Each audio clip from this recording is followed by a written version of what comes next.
Lantas apa yang sebenarnya harus dilakukan Indonesia dalam menggenjot sektor kesehatan agar bisa menjadi penopang pertumbuhan ekonomi dalam negeri? Hari ini segmen Healthy Life akan membahasnya bersama dengan Rizka Andalusia, Direktur Jenderal Kefarmasian dan Alat Kesehatan Kementerian Kesehatan Indonesia, dan juga Raditya Ratsangka, Dekan Fakultas Kedokteran Universitas Trisakti. Bu Rizka dan Pak Raditya, apa kabar? Baik, selamat pagi. Baik, terima kasih. Selamat pagi. Iya, kalau kita melihat pasca disahkannya Undang-Undang Omnibus Law Kesehatan ini, mungkin ini masih menjadi pertanyaan bagi masyarakat. Nanti penerapannya seperti apa? Mungkin kita akan bahas dari awal, disampaikan seperti apa saat ini kondisi dan juga pemetaan industri kesehatan Indonesia. Ibu Rizka? Baik, terima kasih. Saya secara khusus akan menyampaikan terkait dengan industri kesehatan di sektor kefarmasian dan alat kesehatan ya Mbak ya. Jadi sebetulnya saat ini kita sudah cukup banyak industri farmasi dan alat kesehatan. Tercatat 240 lebih industri farmasi termasuk industri vaksin, industri obat-obatan ya, dan sekitar 800-an industri alat kesehatan. Tetapi kita masih memiliki permasalahan atau kendala yaitu industri yang berbasis pada riset, di mana kita belum bisa melakukan produksi dari mulai pengembangan sampai kepada produksi obat jadinya. Nah, sehingga kita masih bergantung pada import untuk bahan bakunya, baik itu di sektor obat-obatan maupun di sektor alat kesehatan.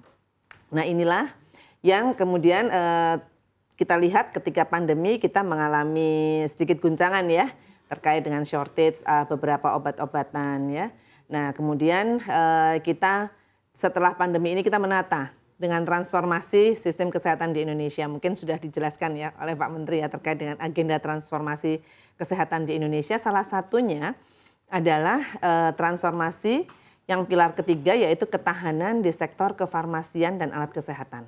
Di mana kita ingin secara mandiri kita memiliki industri-industri kefarmasian dan industri alat kesehatan kita yang berbasis riset yang dapat mengembangkan produk-produk inovatif dan juga kita mengupayakan agar produksi bahan baku obat dapat dilakukan di Indonesia. Nah, saat ini kita sudah mulai mencapai beberapa tahap-tahap, nanti ada roadmap-nya juga yang sesuai dengan Renstra dari Kementerian Kesehatan yang tertuang dalam Permenkes 13 tahun 2022 bahwa di dalam Renstra tersebut kita sudah membuat pentahapan untuk kemandirian di sektor kefarmasian dan alat kesehatan ini. Baik, kalau memang ternyata riset ini menjadi masalah utama di industri farmasi, lalu target apa yang paling dekat yang mungkin bisa kita lihat bersama di bagian farmasi ini? Ya, tadi saya sampaikan bahwa kita ingin mengembangkan industri farmasi yang berbasis riset ya, dan juga pengembangan untuk menghasilkan bahan baku obat. Nah, untuk bahan baku obat kita telah memetakan ada 10 molekul bahan baku obat terbesar by volume by value. Jadi yang dibelanjakan selama ini oleh pemerintah, nah itulah yang menjadi target utama kita. Kita nggak mungkin kan dalam waktu cepat kita langsung semuanya. Jadi kita petakan yang belanja terbanyaknya, ada 10 dan dari 10 bahan baku obat yang terbanyak digunakan itu 8 sudah dapat kita kembangkan, kita melalui riset dan saat ini sedang dalam taraf untuk diproduksi di industri farmasinya. Mudah-mudahan dalam tahun depan 10-nya sudah dapat tercapai. Nah, tapi di luar yang 10 itu juga masih ada beberapa bahan baku obat juga yang menjadi pengembangan kita. Sedangkan di bidang alat kesehatan, kita memfokuskan pada 10 juga alat kesehatan yang terbesar by volume, by value-nya. Nah, alhamdulillah beberapa alat kesehatan sudah dapat kita kembangkan melalui riset juga ya. Dan juga mungkin keterlibatan akademisi ya nanti mungkin Prof bisa menyampaikan itu juga sangat penting juga karena beberapa peneliti-peneliti itu berasal dari akademisi yang diharapkan nanti hasil-hasil risetnya akan dihilirisasi oleh industri, apakah industri farmasi, industri vaksin ataupun industri alat kesehatan. Nah ini sudah ada pencapaiannya untuk alat-alat kesehatan dengan teknologi menengah, rendah sampai menengah. Kita sudah dapat memenuhi produk dalam negeri. Tetapi ada beberapa alat kesehatan high teknologi yang kita masih mengandalkan produk impor. Dan ini pemerintah melakukan berbagai upaya agar transfer teknologi dapat segera dilakukan. transfer teknologi diimbangi dengan riset dalam negeri yang diupayakan nanti akan mencapai kemandirian di bidang kefarmasian dan alat kesehatan. Begitu. Baik, kita akan lanjutkan ke Pak Radit. Pak Radit, disampaikan oleh Bu Rizka, tadi ini masalah di industri farmasi dan juga Alkes, ini adalah masalah di riset begitu. Mungkin dari akademisi seperti apa tanggapannya? Ya, menanggapi apa yang disampaikan oleh Bu Rizka tadi. Jadi memang sebagai institusi pendidikan kedokteran mempunyai tugas juga untuk melakukan riset di samping penelitian dan pengabdian masyarakat itu sebagai tridharma perguruan tinggi.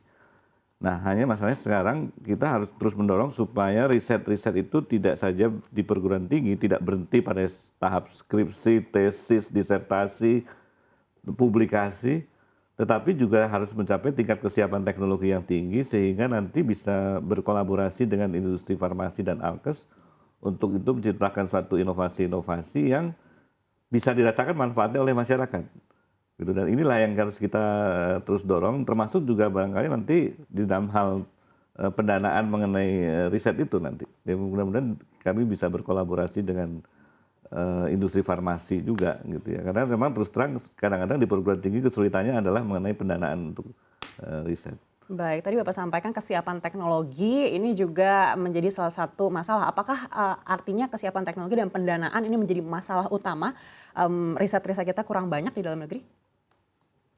Ya, sekarang kita sudah mulai berkembang ya mengadakan riset. Hanya riset itu tadi yang saya sampaikan, kan kalau kita melihat ada tingkat kesiapan teknologi untuk masing-masing riset itu. Nah, ini yang bagaimana kita mendorong supaya riset itu menghasilkan sesuatu yang dengan tingkat kesiapan teknologi, artinya bukan berhenti sampai pada publikasi, tapi itu bisa tidak diimplikasikan pada layanan kesehatan gitu. Ya, karena kan nanti masyarakat tetap tidak bisa merasakan manfaatnya kalau tidak ada implikasi ya pada layanan kesehatan.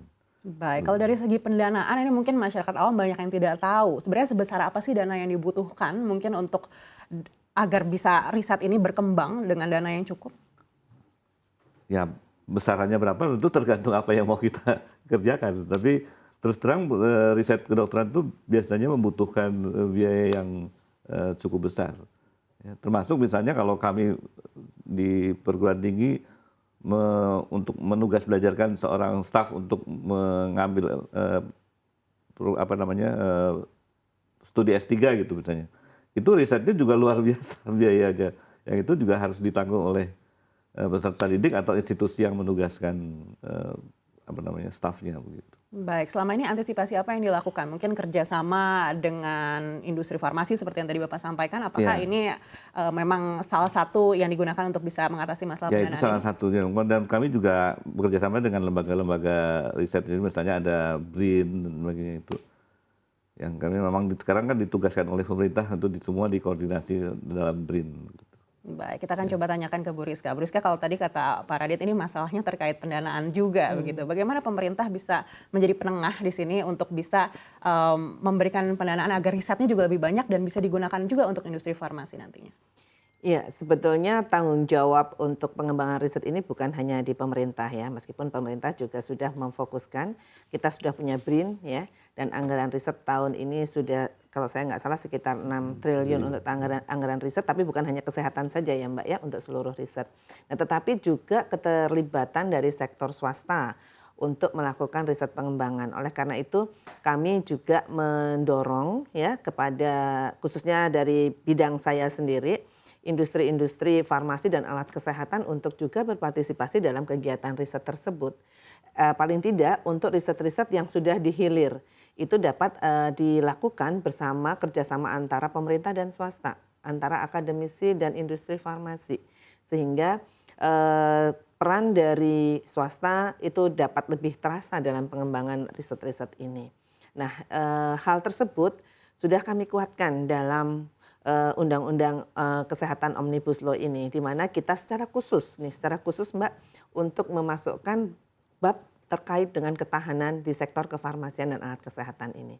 Dengan harapan kita bisa lebih memperkuat dari sisi regulasi, kita lebih memperkuat pelaksanaan riset dan tentunya juga nanti pendanaan ya Pak ya, implikasinya kepada pendanaan agar supaya lebih berkembang riset di bidang kefarmasian dan alat kesehatan ini untuk menuju ketahanan di sektor kefarmasian dan alat kesehatan.